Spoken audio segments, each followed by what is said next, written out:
Rickshaw चालक ने पत्नी को पढ़ा लिखा कर डीएसपी बना दिया। डीएसपी बनते ही पत्नी ने दिया पति को धोखा।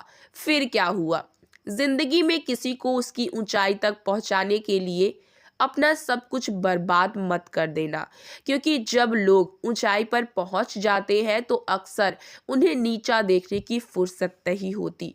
रमेश के लिए जिंदगी एक रोजाना की जद्दोजहद थी। दिन भर रिक्शा चलाना, हर मोड़ पर सवारियों का इंतजार करना और शाम को थका हारा घर लौटना ही उसकी दुनिया थी।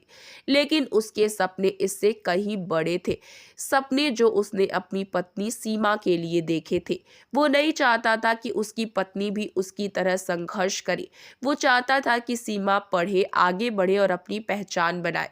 सीमा पढ़ने में तेज थी, लेकिन हालात ने उसे कभी मौका नहीं दिया। जब वो रमेश की जिंदगी में आई तो उसे उम्मीद की एक किरण दिखी। सीमा ने जब अपनी पढ़ाई पूरी करने की इच्छा जताई तो रमेश ने बिना सोचे समझे उसे समर्थन दिया।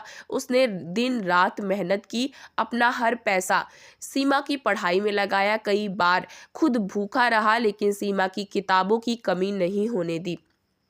समय बीतता गया और आखिरकार सीमा का सपना पूरा हुआ। उसने परीक्षा पास की और डीएसपी बन गई।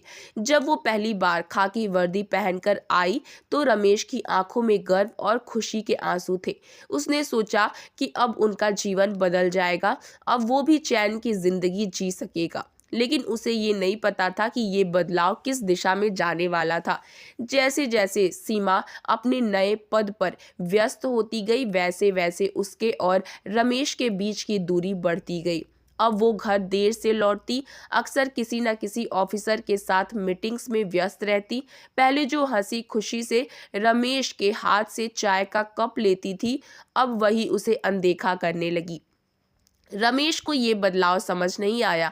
उसने सोचा कि शायद काम का दबाव होगा, लेकिन फिर एक दिन उसने सीमा को किसी से फोन पर बात करते हुए सुना। उसकी आवाज में एक अजीब मिठास थी जो उसने पहले कभी महसूस नहीं की थी।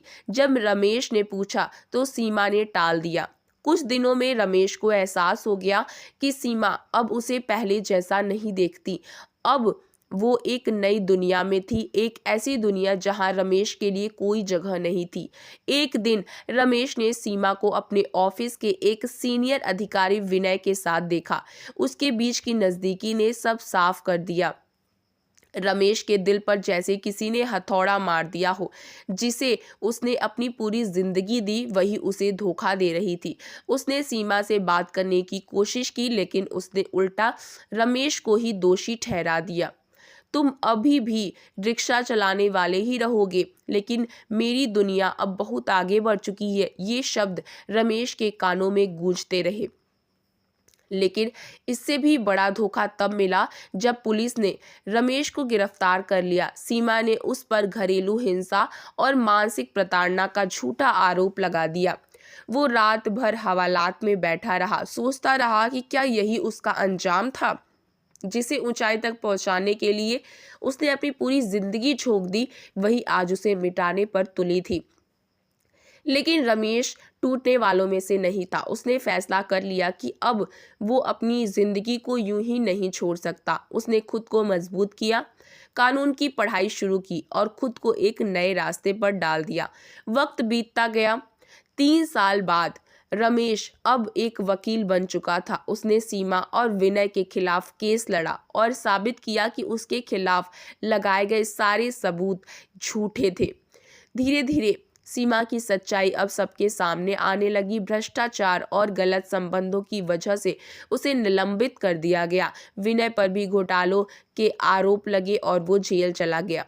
जब सीमा को एहसास हुआ कि वो सब कुछ खो चुकी है तो उसने रमेश से माफी मांगने की कोशिश की, लेकिन रमेश अब पहले जैसा नहीं था। उसने सिर्फ इतना कहा, तुम्हें ऊपर उठाने के लिए मैंने अपनी जिंदगी झोंक दी, लेकिन तुमने मुझे मिटाने में एक पल भी नहीं लगाया। अब मेरे पास तुम्हारे लिए कुछ भी नहीं बचा है।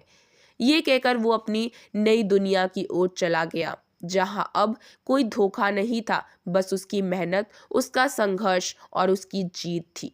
दोस्तों, आज की कहानी आपको कैसी लगी है हमें कमेंट सेक्शन में ज़रूर शेयर करिएगा।